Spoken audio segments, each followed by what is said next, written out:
नमस्कार साथियों, स्वागत है आप सभी का एकलव्य पीसीएस में। और आज हम आधुनिक भारत का अगला खंड यहाँ पर जानेंगे और उस खंड का नाम है लाहौर कांग्रेस अधिवेशन। विद्यार्थियों, इससे पहले की क्लास में जब हमने इससे पहले की क्लास पढ़ी थी उस क्लास में हमने नेहरू रिपोर्ट की चर्चा की थी और हमने साइमन कमीशन का भारत आगमन, उसकी रिपोर्ट, उसके प्रभाव और कांग्रेस तथा अन्य राजनीतिक पार्टियों का साइमन कमीशन के आगमन पर क्या रिएक्शन था, क्या प्रतिक्रिया थी, इन सभी चीज़ों को हमने डिटेल में जाना था। ठीक है, अगर आपने वो वीडियो नहीं देखा है तो बिल्कुल आप उसको देखिए, क्योंकि देखिए हिस्ट्री के जितने भी टॉपिक होते हैं मोस्टली इंटरकनेक्टेड होते हैं। यहाँ पर ऐसा नहीं है कि आपने बीच में से कोई टॉपिक उठा लिया, तो हाँ इतना तो हो सकता है कि आप उसे रट्टा मान लो, है ना। लेकिन जब आप सिविल सर्विसेज जैसी, या आरओ हो गया, एआरओ हो गया, बीईओ हो गया, है ना, या खुद पीसीएसई हो गया, तो जब आप इन परीक्षाओं की तैयारी करते हैं, सिविल सर्विसेज जैसी परीक्षाओं की तैयारी करते हैं, तो वहां पर केवल रटने से काम नहीं चलता है। वहां पर ये नहीं है कि आपने चीज़ों को रट लिया और हो गया, ऐसा नहीं है। तो वहां पर आपको इनकी विधिवत समस्त जानकारी होनी ही चाहिए, तभी आप उन प्रश्नों के जवाब दे पाएंगे। ठीक है, तो रटने से काम नहीं चलने वाला है, चीज़ों को समझना है। और यूपीपीसीएस का ट्रेंड जो है 2018 से चेंज हो गया है। 2018 तक सेम था, 2019 से बिल्कुल चेंज हो गया है। और यूपीपीसीएस अब फॉलो कर रहा है यूपीएससी को, है ना, संघ लोक सेवा आयोग को फॉलो कर रहा है। तो ज़्यादातर चीज़ें अब कॉन्सेप्चुअल हो गई हैं। तो हमारी जिम्मेवारी बनती है कि यदि हमें सिविल सर्विसेज जैसी परीक्षाओं की हम तैयारी कर रहे हैं तो हम एग्ज़ाम के ट्रेंड को समझें कि क्या चल रहा है, उसी हिसाब से हम तैयारी करें। तो कॉन्सेप्ट क्लियर होना बेहद ही ज़रूरी है। तो सारे टॉपिक को एक साथ आप पढ़ोगे तो बेहतर रहेगा, इंटरकनेक्टेड आप समझ पाओगे चीज़ों को कि कौन सी चीज़ कहाँ से आ रही है। अदरवाइज आप बस रट सकते हो, जिसका आपको कोई फ़ायदा एग्जाम में मुझे नहीं लगता कोई खास फ़ायदा आपको मिलेगा। तो लास्ट क्लास में हमने डिस्कस किया था साइमन आयोग को, साइमन कमीशन का भारत आगमन, और फिर हमने देखी थी नेहरू रिपोर्ट। साइमन कमीशन में हमने देखा था कि साइमन कमीशन के दौरान विद्यार्थियों, जो उसकी रिपोर्ट आई थी मई 1928 में, उसमें ये बताया गया था कि साइमन आयोग की जो रिपोर्ट थी उसमें बताया गया था कि भारतीय जो लोग हैं, ठीक है, उनमें संविधान बनाने की शक्ति नहीं है, उनमें इतनी एकता नहीं है कि वो कोई ऐसा संविधान बना पाए जो सब लोगों को स्वीकार हो, जो सर्वसम्मति से बना हो। इसी के प्रत्युत्तर में मोतीलाल नेहरू की अध्यक्षता में एक कमेटी बनी, 9 सदस्यीय कमेटी बनी, और उस कमेटी ने संविधान का एक प्रारूप तैयार किया। उस प्रारूप को हम नेहरू रिपोर्ट के नाम से जानते हैं। उस प्रारूप में, नेहरू रिपोर्ट के प्रारूप में, भारत को डोमिनियन स्टेट्स का दर्जा देने की बात की गई थी। ये मैं आपको बता चुका हूं। डोमिनियन स्टेट का मतलब होता है औपनिवेशिक राज्य, यानी ऐसे राज्य जिनका राष्ट्राध्यक्ष कोई विदेशी हो लेकिन आंतरिक शासन वहां के लोग ही कर रहे हों, ऐसे क्षेत्र को हम औपनिवेशिक राज्य का दर्जा देते हैं। अब जैसे ही नेहरू रिपोर्ट आई, वैसे ही नेहरू रिपोर्ट का विरोध शुरू हो गया। अब विरोध करने वाले लोग कौन थे? तो मोतीलाल नेहरू के बेटे ही थे, जवाहरलाल नेहरू, सुभाष चंद्र बोस, सत्यमूर्ति जैसे लोगों ने नेहरू रिपोर्ट का बड़े पैमाने पर विरोध किया। और फिर उसके विरोध में उन्होंने एक नई पार्टी भी बनाई, जिसके बारे में मैंने आपको वीडियो लेक्चर में बताया था। उस पार्टी का नाम था ऑल इंडिया इंडिपेंडेंस लीग। अब विरोध क्यों हुआ था? तो विरोध हुआ था औपनिवेशिक राज्य की मांग को लेकर। नेहरू जी का कहना था कि भारत को औपनिवेशिक राज्य बना दीजिए, लेकिन जवाहरलाल नेहरू और जो अन्य युवा जो राष्ट्रवादी कांग्रेसी थे उनका कहना था नहीं, अब हमें औपनिवेशिक राज्य का दर्जा नहीं चाहिए। ये मांग तो बाल गंगाधर तिलक के समय की है, एनी बेसेंट के समय की है, अभी की मांग नहीं है ये। तो अब हमें औपनिवेशिक राज्य नहीं चाहिए, अब हमें चाहिए पूरी आज़ादी, पूर्ण स्वराज यहाँ पर मांग के रूप में उभरता है। और इसी पूर्ण स्वराज की मांग को ध्यान में रखते हुए कांग्रेस का लाहौर अधिवेशन हुआ। विद्यार्थियों, किस वर्ष हुआ है? बेहद ही महत्वपूर्ण, 1929 में। 1929 में कांग्रेस का लाहौर अधिवेशन हुआ। ठीक है, 1929 में कांग्रेस का लाहौर अधिवेशन हुआ। कहाँ हुआ है? अच्छा, तो ये तो खैर कोई बताने वाली चीज़ नहीं है कि कहाँ हुआ है, आप देख ही सकते हैं कहाँ हो रहा है ये। तो ये हो रहा है विद्यार्थियों, ये हो रहा है लाहौर में। और यदि हम देखें इसके अध्यक्ष कौन हैं, इस लाहौर अधिवेशन के अध्यक्ष कौन हैं, तो विद्यार्थियों मैं आपको यहाँ बताना चाहता हूँ कि इस लाहौर अधिवेशन के अध्यक्ष जो हैं वो पहले गांधी जी चुने गए थे, मैं आपको बता दूं, ठीक है, जरा इंक भर रहा था मैं। तो इस अधिवेशन के जो अध्यक्ष अगर हम देखें कि अध्यक्ष कौन है, तो विद्यार्थियों इस कांग्रेस अधिवेशन के जो अध्यक्ष चुने गए थे वो थे महात्मा गांधी पहले, ठीक है, ध्यान रखना, महात्मा गांधी इस अधिवेशन के अध्यक्ष चुने गए पहले। लेकिन महात्मा गांधी ने अपनी अध्यक्षता को जवाहरलाल नेहरू को सौंप दिया। तो महात्मा गांधी के स्थान पर जो अध्यक्ष बने वो थे जवाहरलाल नेहरू, ठीक है, जवाहरलाल नेहरू अध्यक्ष बने लाहौर कांग्रेस अधिवेशन 1929 के, ध्यान रखेंगे हम, ठीक है। अध्यक्ष वैसे चुना गया था महात्मा गांधी को, ठीक है, अध्यक्ष के रूप में कौन चुने गए थे, अध्यक्ष के रूप में चुने गए थे महात्मा गांधी। लेकिन महात्मा गांधी ने इस पोस्ट को सौंप दिया जवाहरलाल नेहरू को। तो अंतिम रूप से जो अध्यक्ष हैं लाहौर कांग्रेस अधिवेशन के वो हैं विद्यार्थियों जवाहरलाल नेहरू। इस बात को याद रखिएगा। पेपर में यदि कभी पूछता भी है कि बताइए लाहौर कांग्रेस अधिवेशन की अध्यक्षता किसने की, तो आपका जवाब जवाहरलाल नेहरू भी होना चाहिए। लेकिन कॉन्सेप्ट यह है कि पहले महात्मा गांधी को चुना गया था, लेकिन बाद में उन्होंने अपनी जगह नेहरू को अध्यक्ष बनाया।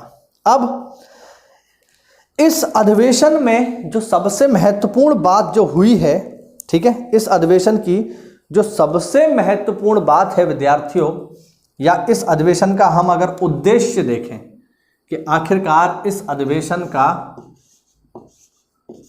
उद्देश्य क्या है, तो विद्यार्थियों इस कांग्रेस अधिवेशन का जो उद्देश्य था वो था पूर्ण स्वराज। बेहद ही महत्वपूर्ण। इस कांग्रेस अधिवेशन का जो उद्देश्य था, इस कांग्रेस अधिवेशन में जो कांग्रेस ने अपना उद्देश्य स्थापित किया वो था विद्यार्थियों पूर्ण स्वराज। जैसा कि मैंने आपको पहले ही बताया कि अब कांग्रेस ने डोमिनियन स्टेट्स की मांग को अस्वीकार कर दिया और लाहौर कांग्रेस अधिवेशन में कांग्रेस ने अपना अध्यक्ष बनाया पूर्ण स्वराज, ठीक है। और इसी अधिवेशन में जवाहरलाल नेहरू ने भाषण देते हुए कहा कि अब हमारा एक ही लक्ष्य है। इस कांग्रेस अधिवेशन में जवाहरलाल नेहरू ने भाषण देते हुए कहा अब हमारा एक ही लक्ष्य है और वो लक्ष्य है स्वाधीनता। और पूर्ण स्वराज का अर्थ यहां पर नेहरू जी ने बताया कि पूर्ण स्वराज का अर्थ है ब्रिटिश साम्राज्यवाद से पूरी तरह से आजादी, ठीक है ना। इससे पहले जो कांग्रेस के लक्ष्य थे वो पूरी आजादी के नहीं थे, वो डोमिनियन स्टेट्स तक सीमित थे। इसीलिए मोतीलाल नेहरू ने जब अपनी रिपोर्ट बनाई तो उसमें उन्होंने भारत को डोमिनियन स्टेट्स का दर्जा देने की बात कही। लेकिन अब यहां पर चीजें बदल रही हैं। लाहौर का कांग्रेस अधिवेशन ऐतिहासिक है। यहां पर कांग्रेस ने अपने लक्ष्य को बदला और लक्ष्य स्थापित किया पूर्ण स्वराज। और पूर्ण स्वराज का अर्थ समझाते हुए नेहरू जी ने कहा कि पूर्ण स्वराज का अर्थ होता है पूरी आजादी, यानी हमें टोटल गवर्नेंस चाहिए, ठीक है, हमें पूरी आजादी चाहिए। यानी राष्ट्रपति से लेकर नीचे एक गांव के प्रधान तक हर व्यक्ति भारतीय ही होगा, पूरा प्रशासन भारतीय ही करेंगे। विदेशी व्यक्तियों का यहां पर कोई भी हस्तक्षेप हमारे शासन और प्रशासन में नहीं होगा, ठीक है। तो पूर्ण स्वराज के लक्ष्य को स्पष्ट करते हुए नेहरू जी ने बताया कि पूर्ण स्वराज क्या है। पूर्ण स्वराज का मतलब है टोटल गवर्नेंस बाय इंडियंस, मतलब हम पूरा जो गवर्नेंस है, पूरा प्रशासन जो है भारतीय लोग ही करेंगे। विदेशी लोगों का इस शासन और प्रशासन में कोई भी हस्तक्षेप नहीं होगा, ठीक है। तो पूर्ण स्वराज का लक्ष्य यहां पर निर्धारित किया गया। और विद्यार्थियों अब यह लक्ष्य मिलेगा कैसे? अब लक्ष्य तो सेट कर लिया, उद्देश्य तो बना लिया कांग्रेस ने कि हमें पूर्ण स्वराज चाहिए। और विद्यार्थियों इस उद्देश्य की प्राप्ति कैसे होगी? तो इस उद्देश्य की प्राप्ति के लिए महात्मा गांधी को जिम्मेवारी सौंपी गई, ठीक है। पूर्ण स्वराज को लक्ष्य बनाया और इस लक्ष्य की प्राप्ति के लिए जो नेतृत्व सौंपा गया कि भाई इस लक्ष्य को कैसे प्राप्त किया जाएगा, तो इस लक्ष्य को प्राप्त कराने की जिम्मेवारी सौंपी गई महात्मा गांधी को। और महात्मा गांधी ने पूर्ण स्वराज के लक्ष्य को प्राप्त कराने के लिए जिस रास्ते को चुना वो था सविनय अवज्ञा का। ठीक है, पूर्ण स्वराज की प्राप्ति के लिए जिस रास्ते को चुना गया वो रास्ता था सविनय अवज्ञा, यानी सविनय अवज्ञा आंदोलन के अंतर्गत भारत पूर्ण स्वराज प्राप्त करेगा। ठीक है, सविनय अवज्ञा आंदोलन के अंतर्गत भारत पूर्ण स्वराज की प्राप्ति करेगा। और पूर्ण स्वराज की प्राप्ति के लिए जिस व्यक्ति को नेता बनाया गया वो व्यक्ति थे महात्मा गांधी। ठीक, महात्मा गांधी को यह जिम्मेवारी सौंपी गई कि आप हमें पूर्ण स्वराज का लक्ष्य प्राप्त करवाएंगे। बात समझ पा रहे हैं? तो उद्देश्य रखा गया पूर्ण स्वराज, और इस पूर्ण स्वराज के लक्ष्य की प्राप्ति के लिए जिस रास्ते को इख्तियार किया गया, जिस मार्ग को चुना गया, वो मार्ग था सविनय अवज्ञा आंदोलन का। पेपर में प्रश्न बिल्कुल पूछा जा सकता है कि लाहौर कांग्रेस अधिवेशन 1929 में पूर्ण स्वराज के लक्ष्य की मांग की गई, और इस पूर्ण स्वराज के लक्ष्य की पूर्ति हेतु भारत में किस आंदोलन का जन्म हुआ। चार ऑप्शन रख देगा आपके सामने: भारत छोड़ो आंदोलन, सविनय अवज्ञा आंदोलन, असहयोग आंदोलन या बारदोली आंदोलन। अब जिन लोगों ने केवल ऊपर ऊपर से पढ़ा है शायद उनसे ये सवाल नहीं हो पाएगा, है ना। तो कॉन्सेप्ट क्लियर करते चलिए, सवाल जैसे पूछना चाहे आयोग पूछने दीजिए, चिंताजनक बात नहीं है। तो पूर्ण स्वराज के लक्ष्य की प्राप्ति हेतु विद्यार्थियों सविनय अवज्ञा आंदोलन चलाया गया गांधी जी के नेतृत्व में। गांधी जी को जिम्मेवारी सौंप दी गई कि आप हमें पूर्ण स्वराज दिलवाएं। ठीक है, और इस तरह राष्ट्रीय आंदोलन का नेतृत्व गांधी जी के हाथों में सौंप दिया गया। ठीक है, बात समझ रहे हैं। और गांधी जी राष्ट्रीय नेता के तौर पर उभर करके आए। और विद्यार्थियों, भारत में इस पूर्ण स्वराज के लक्ष्य को बहुत ही उत्साहित ढंग से स्वीकार कर लिया गया। यानी जब कांग्रेस ने घोषणा की कि हमें पूर्ण स्वराज चाहिए, तो कांग्रेस की इस घोषणा को भारत की जनता ने बहुत उत्साहपूर्वक लिया, और पूरे देश ने इस लक्ष्य का स्वागत किया। और इस लक्ष्य के स्वागत करने से मतलब है कि जनता ने स्वीकार कर लिया कि अब हम गांधी जी द्वारा भविष्य में चलाए जाने वाले सविनय अवज्ञा आंदोलन में पूरी भागीदारी देंगे।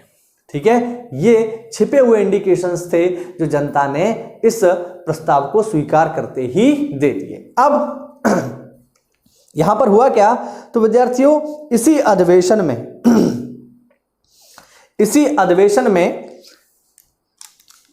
31 दिसंबर 1929 को, विद्यार्थियों इसी अधिवेशन में 31 दिसंबर 1929 को जैसे ही रात्रि 12 बजे का घंटा बजा, वैसे ही एक क्रांतिकारी चीज हुई।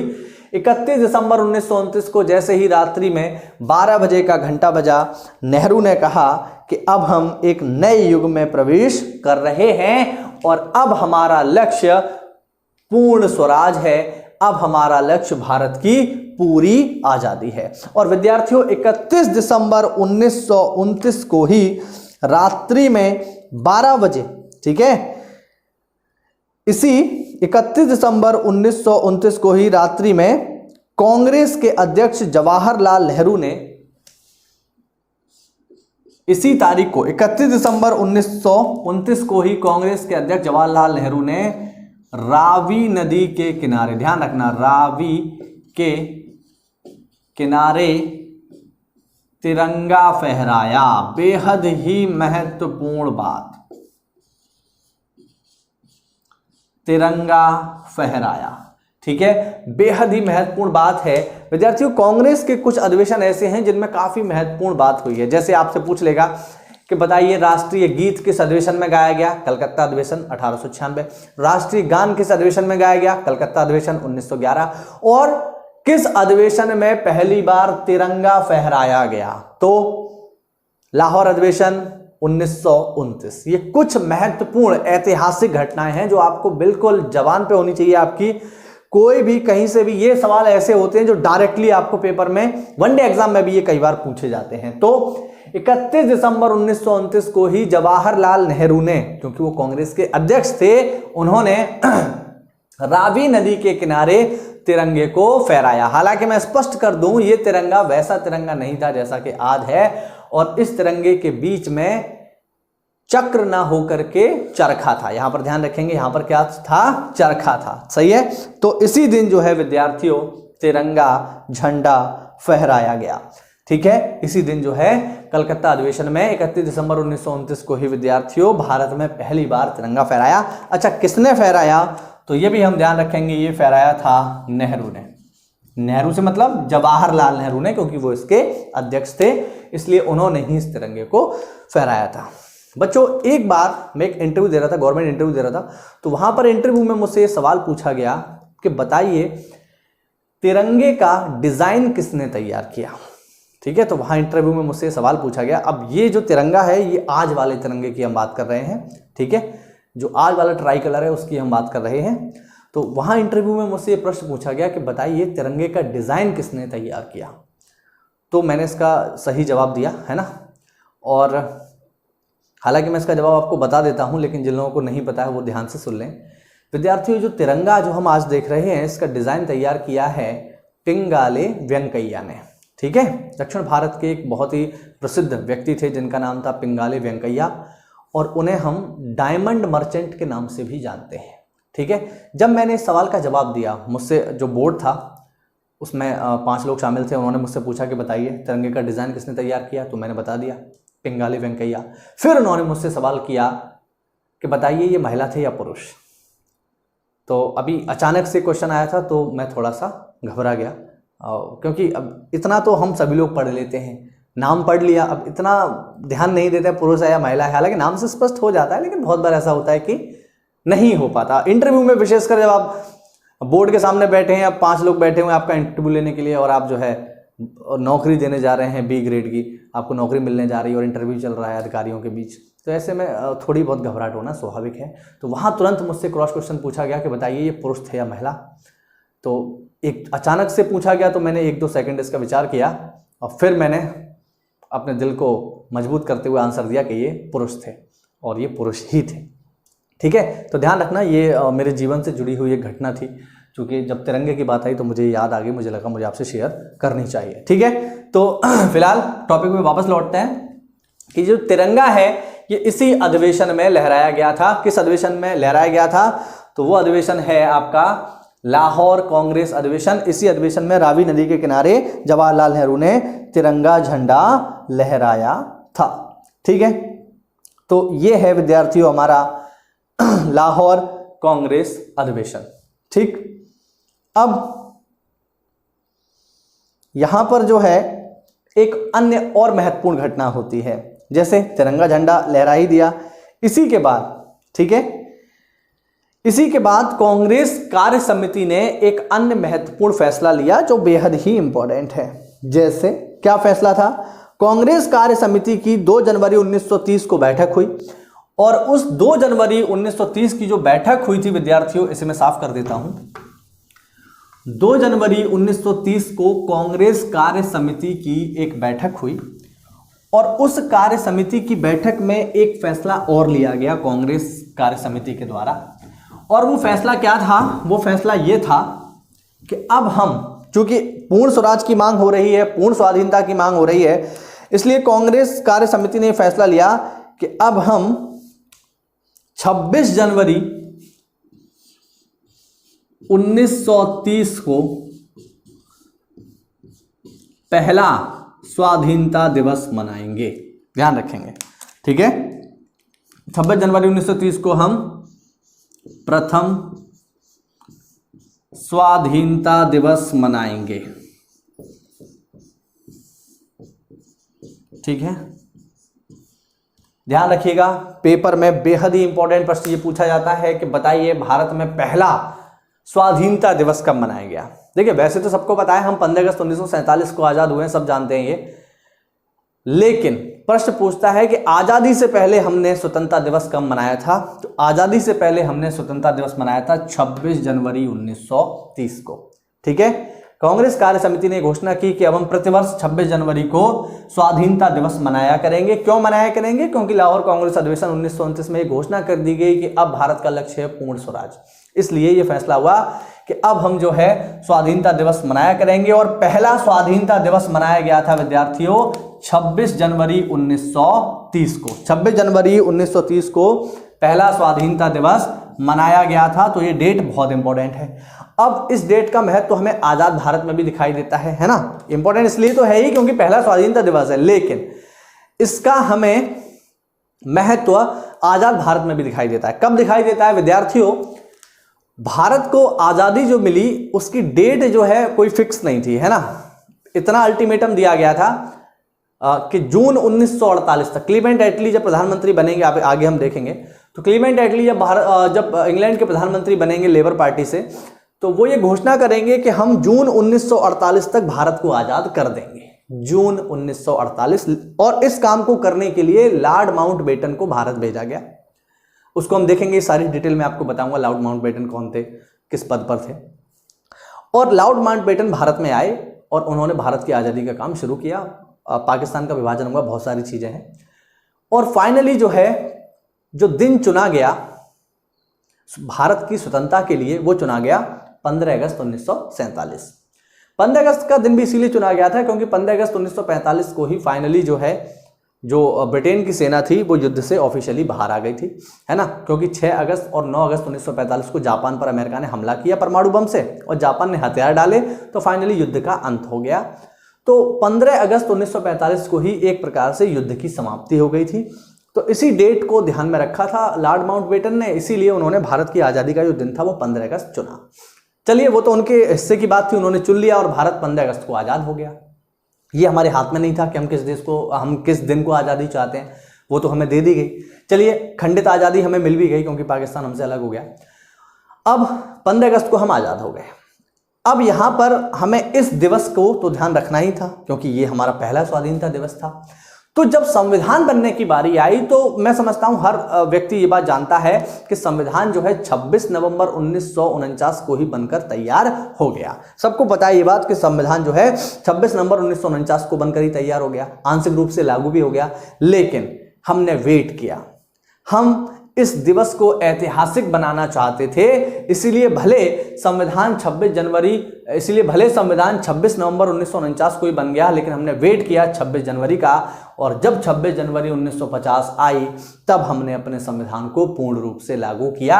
और 26 जनवरी 1950 को संविधान को पूर्ण रूप से लागू करने के पीछे जो तर्क था वो यही है कि हम इस दिवस को अमर करना चाहते थे और ये दिवस अमर हो गया, है ना। 26 जनवरी 1950 को संविधान लागू किया गया, 26 जनवरी के दिन। उसके पीछे लॉजिक यही था कि हमने 26 जनवरी को ही 1930 में पहला स्वाधीनता दिवस मनाया गया था। इसी दिवस की याद में ही 26 जनवरी 1950 को हमने अपना संविधान लागू किया।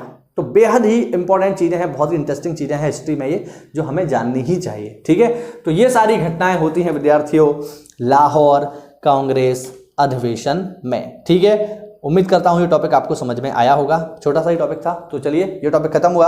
अब इसके आगे एक छोटा सा गांधी जी की 11 सूत्री मांगे हैं, उसको भी हम देख लेते हैं। ठीक है, तो चलिए ये टॉपिक हमारा समाप्त होता है। और अगला जो इसमें पॉइंट है विद्यार्थियों, इसे मैं साफ कर देता हूं। अगला जो हमारे पास पॉइंट है वो है गांधी जी की 11 सूत्री मांगे। तो चलिए इसे मैं हटा देता हूं और आगे जो टॉपिक हम पढ़ने वाले हैं वो टॉपिक है विद्यार्थियों गांधी जी की 11 सूत्री मांगे। चलिए देखते हैं।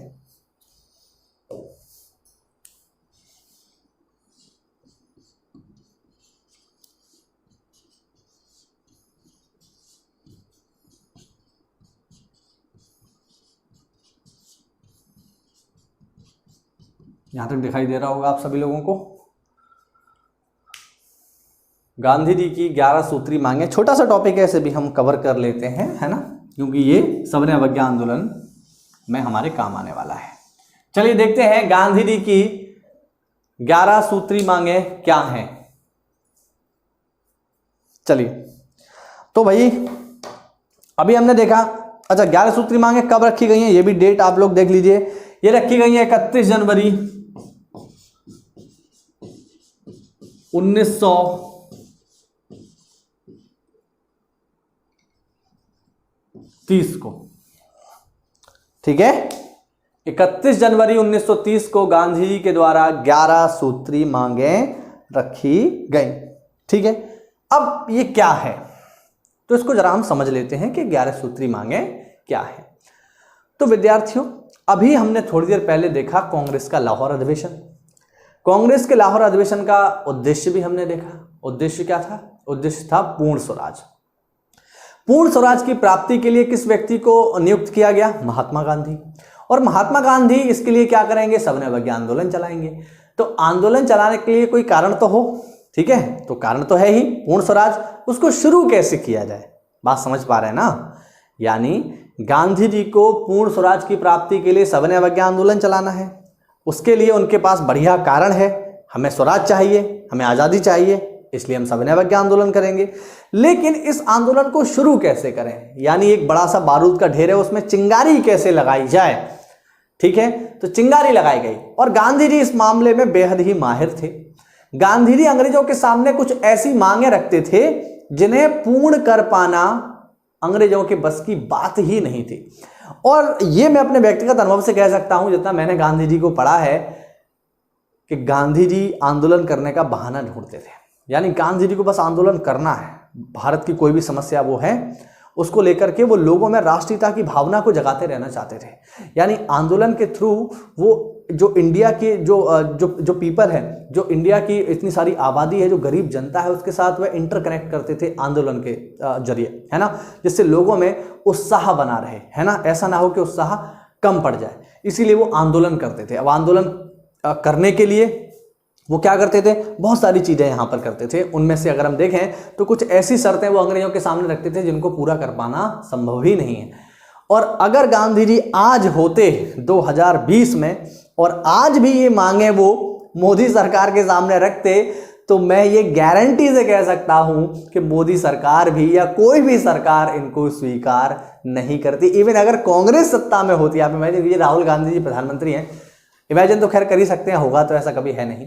तो हम इमेजिन करें कि राहुल गांधी जी गद्दी पर बैठे हुए हैं प्रधानमंत्री के, और गांधी जी का अवतार होता है और गांधी जी इन मांगों को रखते हैं जो मैं आपको भी बताने वाला हूं, तो खुद राहुल गांधी और सोनिया गांधी भी इनको स्वीकार नहीं कर पाएंगे। ऐसी मांगे हैं, अभी आपको पता चलेगा उन मांगों में क्या क्या था। तो गांधी जी ने 31 जनवरी 1930 को अपने न्यूज़पेपर, जिसका नाम था यंग इंडिया, क्या नाम था उसका? उसका नाम था यंग इंडिया। अपने न्यूज़पेपर यंग इंडिया के माध्यम से 11 मांगों को रखा। किसके सामने रखा? इन मांगों को उन्होंने रखा भारत के वायसराय लॉर्ड इरविन के सामने उन्होंने इन 11 मांगों को रखा। और लॉर्ड इरविन के साथ साथ ब्रिटिश प्रधानमंत्री रैमजे मैकडोनाल्ड के सामने भी उन्होंने इन मांगों को रखा। अपने पेपर यंग इंडिया के माध्यम से गांधी जी ने 11 मांगे रखी। किसके सामने? ब्रिटिश प्रधानमंत्री रैमजे मैकडोनाल्ड और तत्कालीन भारत के गवर्नर लॉर्ड इरविन के सामने इन 11 मांगों को उन्होंने रखा। यानी लॉर्ड इरविन और रैमजे मैकडोनाल्ड जो कि प्रधानमंत्री हैं इंग्लैंड के, उनके सामने ही उन्होंने ये 11 मांगे रखी। क्या मांगे थी जरा हम देख लेते हैं, काफी इंटरेस्टिंग है ना, क्योंकि इनको पूरा कर पाना तो किसी के बस की बात है नहीं। तो चलिए अब 11 के 11 तो नहीं, लेकिन जो महत्वपूर्ण होंगी वो मैं आपको यहाँ बताता हूँ एक एक करके, फिर आप लोग मुझे बताना क्या ये पूरी कर पाना संभव है या नहीं। तो पहली जो मांग रखी यहाँ पर गांधी जी ने वो ये कि सेना के व्यय में, सेना के खर्चे में 50% कटौती करो। यानी उन्होंने पहली मांग रखी कि ब्रिटिश सरकार जो सेना पर रुपया खर्च करती है भारत का, उसको घटा करके केवल 50% कर दो, उसमें 50% की कटौती कर दो। ठीक। दूसरी मांग जो गांधी जी ने रखी वो ये कि जो सिविल सेवक हैं, यानी आईसीएस अधिकारी, सिविल सेवकों के वेतन में 50% की कटौती। अब हम सब भी सिविल सेवक बनना चाहते हैं, हमारे ही वेतन में कटौती की बात कर रहे हैं गांधी जी, ये ध्यान रहे। ठीक, गांधी जी कह रहे हैं सैलरी आधी कर दो, सिविल सेवकों की जो आईसीएस अधिकारी हैं उनकी सैलरी को घटा करके आधा कर दो। अगली मांग, शराबबंदी कर दो भैया, शराबबंदी। तो शराबबंदी तो कोरोना में भी नहीं हुई है ना, सरकार ने 2-4 दिन ही शराब को बंद रखा, 30-40 दिन आप देख ही रहे हो। आज ही कल की न्यूज़ है, शराब धड़ल्ले से बिक रही है, लोग रात रात भर से 2-2 किलोमीटर लंबी लाइन लगा रहे हैं शराब लेने के लिए। तो जब कोरोना में, क्योंकि देखिए शराब से क्या है, सरकार को रेवेन्यू जनरेट होता है बहुत तंगड़ा। कल ही परसों की न्यूज़ है, शायद आप लोगों ने भी पढ़ा होगा कि एक ही दिन में 300 करोड़ का रेवेन्यू जनरेट हो गया यूपी गवर्नमेंट को। एक दिन में, जैसे ही लॉकडाउन में शराब की दुकानें खुली, एक दिन में 300 करोड़ की आमदनी शराब से। तो इतना हैवी रेवेन्यू जनरेट होता है हमें आबकारी विभाग से, तो उसको कैसे बंद कर दिया जाए? वो तो लॉकडाउन में भी बंद नहीं है, कोई सरकार इसको बंद नहीं कर सकती, लेकिन गांधी जी तो गांधी जी हैं। हालांकि गांधी जी ये जानते हैं कि ये मांगे पूरी कर पाना संभव नहीं है, उन्हें तो आंदोलन करना है, तो बहाना चाहिए, एक चिंगारी चाहिए जिससे वह इसको शुरू कर सकें, वही सब है। शराब को बंद कर दिया जाए, है ना, तो ये उन्होंने मांग रखी। इसके अलावा उन्होंने, और यहाँ पर हम देखते हैं, और उन्होंने ये कहा भू राजस्व में कटौती की जाए। अगली मांग उन्होंने रखी, भू राजस्व में 50% कटौती, यानी सरकार जो किसानों से भू राजस्व वसूल रही है, जो पैसे वसूल रही है, जो लगान वसूल रही है, उसको 50% कर दिया जाए। ठीक है। इसके अलावा उन्होंने मांग रखी अगली, राजनैतिक कैदियों की रिहाई।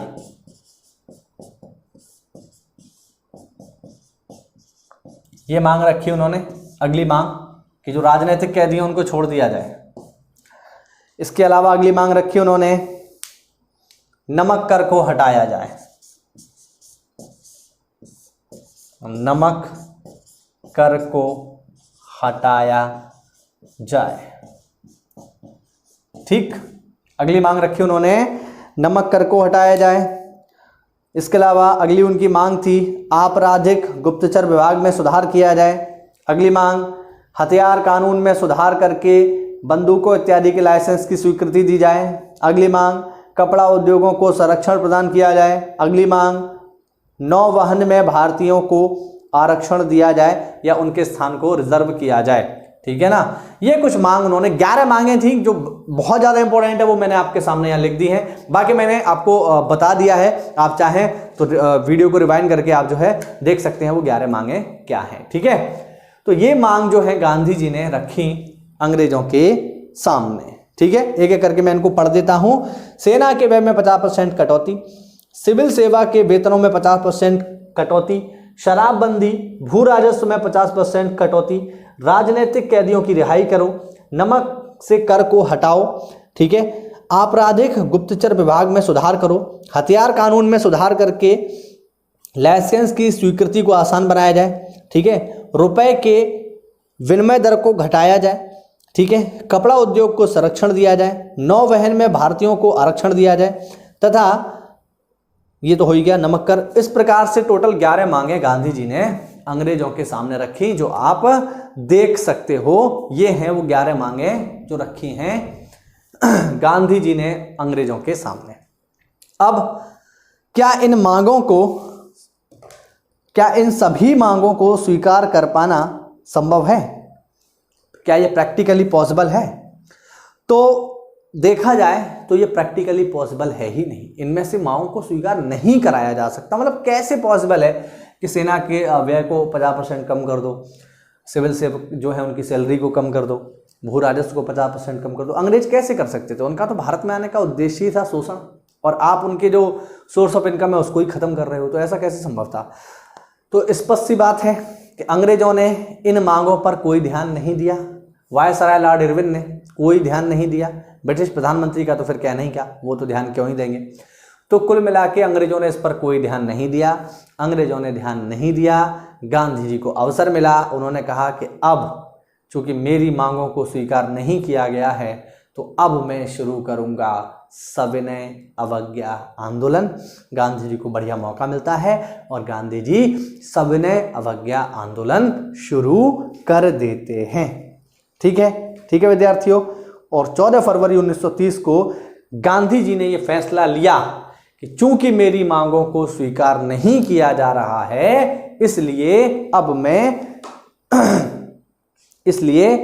मैं सविनय अवज्ञा आंदोलन शुरू करूंगा। और 12 मार्च 1930 से सविनय अवज्ञा आंदोलन प्रारंभ हो गया। ठीक है, तो ये है सविनय अवज्ञा आंदोलन की स्टार्टिंग। सविनय अवज्ञा आंदोलन को हम पढ़ेंगे अगली क्लास में। तो ये था विद्यार्थियों दो छोटे से टॉपिक जिनमें आज हमने जाना किसको? आज हमने जाना गांधी जी की 11 सूत्री मांगों को और हमने पढ़ा कांग्रेस का लाहौर अधिवेशन। ठीक है, इन दोनों टॉपिक्स को हमने अच्छे से पढ़ा। अगर अब भी कोई डाउट रह गया हो तो आप बिल्कुल मुझसे कमेंट बॉक्स में पूछ सकते हैं, वो मैं आपको बता दूंगा कि वो क्या है। ठीक है ना, उसका आंसर मैं आपको कर दूंगा। वीडियो कैसा लगा कमेंट हम करके हमें जरूर बताएं। और अब तक आपने हमारा चैनल सब्सक्राइब नहीं किया है तो चैनल को सब्सक्राइब जरूर करें, बेल आइकन को प्रेस करें और हमें थोड़ा सहयोग करें। मिलते हैं अगली क्लास में। Stay home, stay safe. जय हिंद, जय भारत।